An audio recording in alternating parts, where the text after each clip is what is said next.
Long ತೋರಿಸಿ reels ಮಾಡಿದವನು ಅಂಧರಾಗಿದ್ದಾನೆ. ಶಿವಮೊಗ್ಗದ ಟಿಪ್ಪು ನಗರದ ಹೈದರ್ ಹುಚ್ಚಾಟಕ್ಕೆ ಬ್ರೇಕ್ ಬಿದ್ದಿದೆ. ಫೇಸ್ಬುಕ್ನಲ್ಲಿ ಫೋಟೋ ಹಾಕಿದ್ದ ಈ ಯುವಕ ಜನರಿಗೆ ಭಯಗೊಳಿಸುವಂತೆ ಲಾಂಗ್ ಜಳಪಿಸ್ತಾ ಇದ್ದ. ದೊಂಬಿ ಪ್ರಚೋದನೆ ಅಂತ ಪರಿಗಣಿಸಿದ್ದಾರೆ ಖಾಕಿ. ಈಗ ಲಾಂಗ್ ಅನ್ನ ವಶಕ್ಕೆ ಪಡೆದಿದ್ದು ಯುವಕ ಹೈದರ್ನನ್ನ ಅರೆಸ್ಟ್ ಮಾಡಲಾಗಿದೆ. ಲಾಂಗ್ ತೋರಿಸಿ ರೀಲ್ಸ್ ಮಾಡಿದವನು ಹೀಗಾಗಿ ಅಂಧರಾಗಿದ್ದಾನೆ. ಲಾಂಗ್ ಹಿಡಿದು ರೀಲ್ಸ್ ಮಾಡ್ತಾ ಇದ್ದ. ಫೇಸ್ಬುಕ್ನಲ್ಲಿ ಫೋಟೋ ಹಾಕ್ತಾ ಇದ್ದ ಈ ಯುವಕ ದೊಂಬಿ ಪ್ರಚೋದನೆ ಅಂತ ಕಾರಣ ಹಿನ್ನೆಲೆಯಲ್ಲಿ ಈ ರೀತಿಯಾಗೆಲ್ಲ ಮಾಡುವಂತಿಲ್ಲ ಅಂತ ಪೊಲೀಸರು ಇದನ್ನ ಅರೆಸ್ಟ್ ಮಾಡಿದ್ದಾರೆ.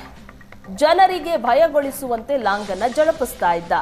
ಇದೇ ಕಾರಣಕ್ಕೆ ಈಗ ಅಂಧರಾಗಿದ್ದಾನೆ.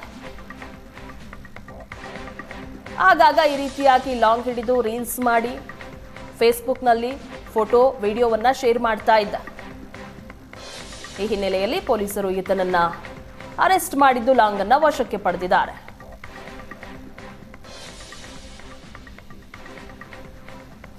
ದೃಶ್ಯಗಳಲ್ಲಿ ನೋಡ್ತಾ ಇದ್ದೀರಾ, ಫೇಸ್ಬುಕ್ ಪೇಜ್ನಲ್ಲಿ ಲಾಂಗ್ ಹಿಡಿದು ರೀಲ್ಸ್ ಮಾಡಿರುವಂಥದ್ದು, ಮತ್ತೊಂದು ಕಡೆ ಫೋಟೋ ಹಾಕ್ತಾ ಇದ್ದ. ಇದೇ ರೀತಿಯಾಗಿ ಲಾಂಗ್ ಹಿಡಿದು ಫೋಟೋ ಹಾಕಿ ಜನರಿಗೆ ಭಯ ಬೀಳಿಸ್ತಾ ಇದ್ದಾನೆ ಅನ್ನುವಂತಹ ಹಿನ್ನೆಲೆಯಲ್ಲಿ ಇದನ್ನ ವಶಕ್ಕೆ ಪಡೆಯಲಾಗಿದೆ. ಟಿಪ್ಪು ನಗರದ ಹೈದರ್ ಹುಚ್ಚಾಟಕ್ಕೆ ಬ್ರೇಕ್ ಬಿದ್ದಿದೆ. ಫೇಸ್ಬುಕ್ನಲ್ಲಿ ಫೋಟೋ ಹಾಕಿದ್ದ ಈ ಯುವಕ ಜನರಿಗೆ ಭಯಗೊಳಿಸುವಂತೆ ಲಾಂಗ್ ಜಳಪಿಸ್ತಾ ಇದ್ದ. ದೊಂಬಿ ಪ್ರಚೋದನೆ ಅಂತ ಪರಿಗಣಿಸಿದ್ದಾರೆ ಖಾಕಿ. ಈಗ ಲಾಂಗ್ ಅನ್ನ ವಶಕ್ಕೆ ಪಡೆದಿದ್ದು ಯುವಕ ಹೈದರ್ನನ್ನ ಅರೆಸ್ಟ್ ಮಾಡಲಾಗಿದೆ. ಲಾಂಗ್ ತೋರಿಸಿ ರೀಲ್ಸ್ ಮಾಡಿದವನು ಹೀಗಾಗಿ ಅಂಧರಾಗಿದ್ದಾನೆ. ಲಾಂಗ್ ಹಿಡಿದು ರೀಲ್ಸ್ ಮಾಡ್ತಾ ಇದ್ದ. ಫೇಸ್ಬುಕ್ನಲ್ಲಿ ಫೋಟೋ ಹಾಕ್ತಾ ಇದ್ದ ಈ ಯುವಕ ದೊಂಬಿ ಪ್ರಚೋದನೆ ಅಂತ ಕಾರಣ ಹಿನ್ನೆಲೆಯಲ್ಲಿ ಈ ರೀತಿಯಾಗೆಲ್ಲ ಮಾಡುವಂತಿಲ್ಲ ಅಂತ ಪೊಲೀಸರು ಇದನ್ನ ಅರೆಸ್ಟ್ ಮಾಡಿದ್ದಾರೆ. ಜನರಿಗೆ ಭಯಗೊಳಿಸುವಂತೆ ಲಾಂಗ್ ಅನ್ನ ಜಳಪಿಸ್ತಾ ಇದ್ದ. ಇದೇ ಕಾರಣಕ್ಕೆ ಈಗ ಅಂಧರಾಗಿದ್ದಾನೆ. ಆಗಾಗ ಈ ರೀತಿಯಾಗಿ ಲಾಂಗ್ ಹಿಡಿದು ರೀಲ್ಸ್ ಮಾಡಿ ಫೇಸ್ಬುಕ್ನಲ್ಲಿ ಫೋಟೋ ವಿಡಿಯೋವನ್ನ ಶೇರ್ ಮಾಡ್ತಾ ಇದ್ದ.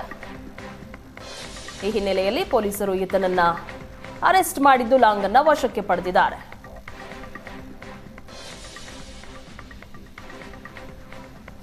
ದೃಶ್ಯಗಳಲ್ಲಿ ನೋಡ್ತಾ ಇದ್ದೀರಾ, ಫೇಸ್ಬುಕ್ ಪೇಜ್ನಲ್ಲಿ ಲಾಂಗ್ ಹಿಡಿದು ರೀಲ್ಸ್ ಮಾಡಿರುವಂಥದ್ದು, ಮತ್ತೊಂದು ಕಡೆ ಫೋಟೋ ಹಾಕ್ತಾ ಇದ್ದ. ಇದೇ ರೀತಿಯಾಗಿ ಲಾಂಗ್ ಹಿಡಿದು ಫೋಟೋ ಹಾಕಿ ಜನರಿಗೆ ಭಯ ಬೀಳಿಸ್ತಾ ಇದ್ದಾನೆ ಅನ್ನುವಂತಹ ಹಿನ್ನೆಲೆಯಲ್ಲಿ ಇದನ್ನ ವಶಕ್ಕೆ ಪಡೆಯಲಾಗಿದೆ.